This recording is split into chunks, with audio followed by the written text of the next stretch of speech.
And so we will breathe outside of the church. I'm wondering what was going through your mind and your heart? It was a heavy day, my brother. And yet I was buoyed up because I saw in the hearts and minds and souls, not just of the Floyd family, but of the church, of the music, of the preaching, a love, not one reference to hatred or revenge. It was all about love and justice. It's in the great tradition of the best of black people, a people who have been hated chronically, systemically for 400 years, but have taught the world so much about love and how to love. You saw John Coltrane's Love Supreme in that church service. You saw the love of the children on Marvin Gaye's What's Going On and Toni Morrison's Beloved. You saw Mama Raising in the Sun of Lorraine Hansberry. White America ought to give black people a standing ovation that after 400 years of being terrorized, we refuse to create a black version of the Ku Klux Klan. After 400 years of being traumatized, we want to dish out healers. That's Frederick Douglass. That's Martin King. That's Curtis Mayfield. That's Fannie Lou Hamer. What is it about these black people?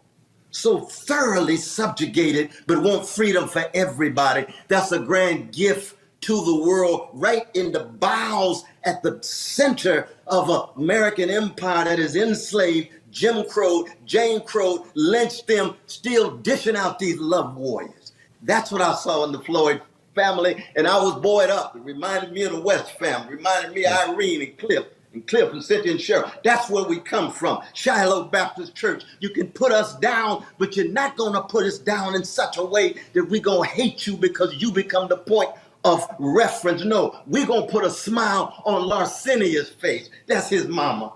That's where he is right now. He's lying right next to Sister Larcenia, whose way of engaging the world was embracing it with all the love. Now, I'm not saying we don't have black thugs and gangsters. I'm talking about the best of our tradition. Because brother, if we had created a black version of the Ku Klux Klan, there'd been a civil war every generation with terrorist cells in every hood. And that's what Brother Trump needs to understand, because it looks like he's trying to push us to the race war. But the good news is, if there was a race war, we got a whole lot of white brothers and sisters on our side now. That makes a big difference.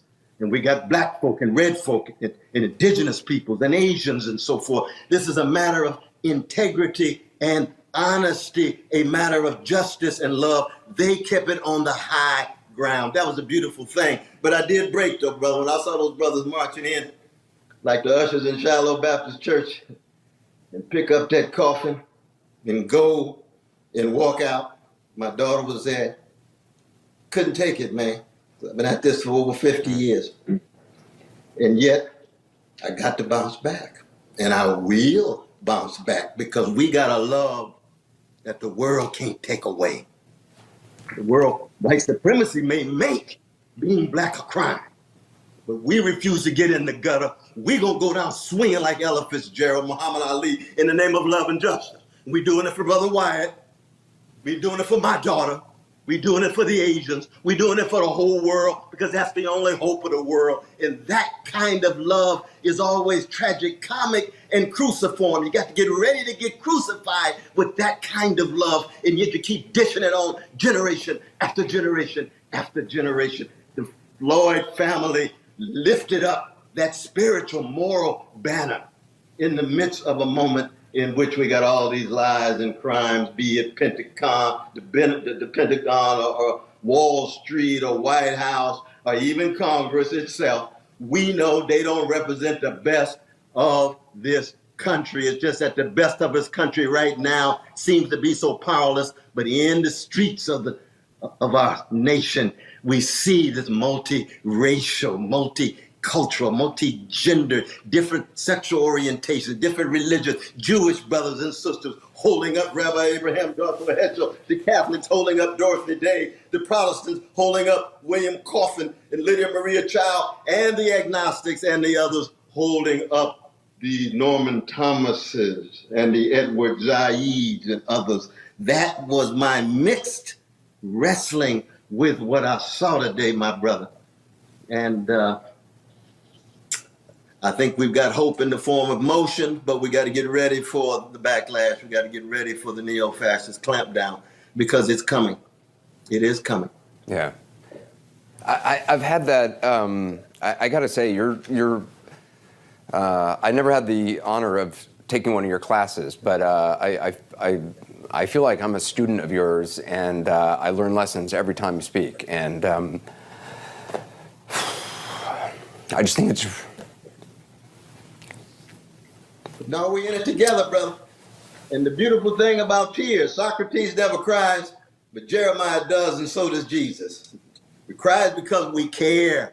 We're concerned. It's not about political correctness. It's not about self-righteousness. We cry because we are not numb on the inside. We don't have a chilliness of soul and a coldness of mind and heart. We cry because we connect, but then we must have a vision that includes all of us. And we must have an analysis of power that's honest in terms of the greed, especially at the top, in terms of the hatred running amok, in terms of the corruption, not just White House Congress, too many churches, too many mosques, too many synagogues, too many universities, too many civic associations, and then the greed in us. You and I talk about this all the time, right? The gangster in us, because we're wrestling with this day by day, and that's why we need each other, my brother. You know, you said something. I follow you when you're not on my program. I follow you wherever you go, and I read what you had to say. And you said something a couple days ago on somebody else's program. You said, can we hold on to integrity, honesty, and decency?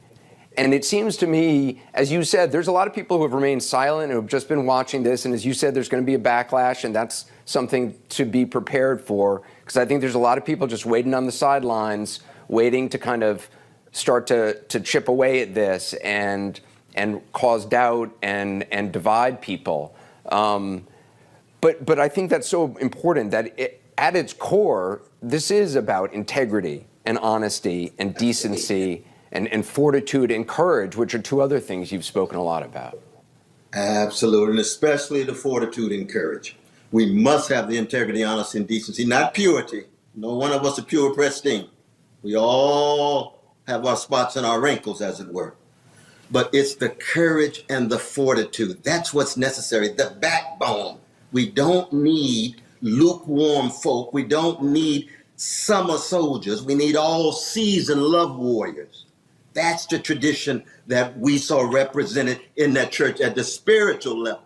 And my dear brother Sharpton, you know, I love brother Sharpton. We come out of the same black church tradition and so forth, and we fight all the time. And we come together and so forth, and he was powerful. But I always want to connect the police power and police crimes with the Wall Street power and the Wall Street crimes. We live in a culture in which people feel as if they can do and say anything and get away with it with no accountability, no answerability, no responsibility. We saw it on Wall Street in terms of all of that insider trading, market manipulation, and fraudulent activity and predatory lending. How many went to jail? 0.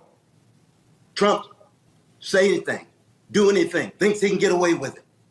Pentagon can drop drones and precious folk in Yemen, Pakistan, and others, and think they can get away with it. We have to have accountability. Our politicians can seemingly tell us anything in front of our faces, and we know what's going on behind closed doors with their tie to big money. Just be honest. That's what integrity is.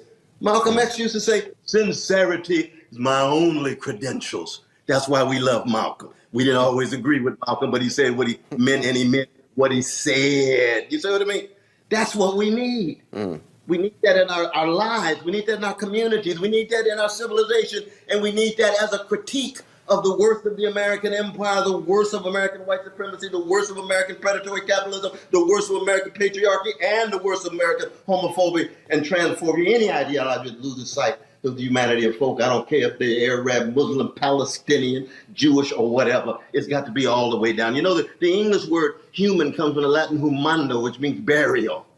And that's what we saw today.